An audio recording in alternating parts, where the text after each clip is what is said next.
When it comes to weight loss, bariatric surgery is by far the gold standard. Let's see how this compares to Ozempic. So for bariatric surgery, it's a one-time surgery that shrinks the gut to about the size of the fist. Now, the Ozempic-like medications or weekly injections that you get cost about $1,500 a month, which stacks up to about $15,000 a year. And then you potentially need this for a lifetime. So you can see how the prices really stack up.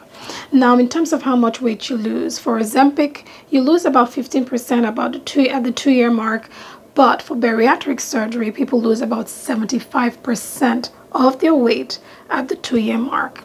Now, how long does the weight stay off? When it comes to bariatric surgery, most people keep off most of that weight for about 5 to 10 years, and then they slowly start adding this back up. However, they never go back to their pre-surgery weight.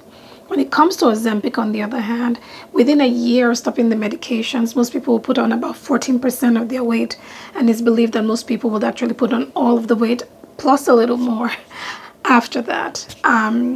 Again, bariatric surgery wins hands down.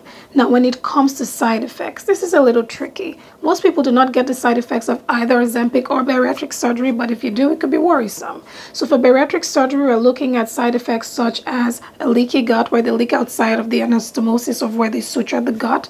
They could have dumping syndrome, where everything they eat just comes out of them. They could have adhesions that can cause small bowel obstructions.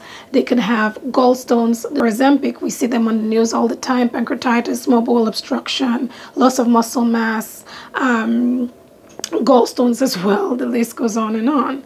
Now, in terms of which one is better, obviously bariatric surgery is the gold standard, and as a result, a lot of insurance cover it because, well, it's the best thing we have out there. But some insurance companies are warming up to Ozempic as well, so we'll see what happens in the future.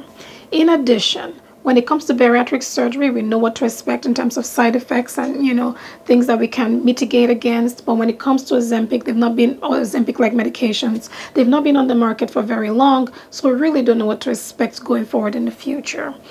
And the truth is, with diet and exercise alone, most people would lose only about 3 to 5% of their weight.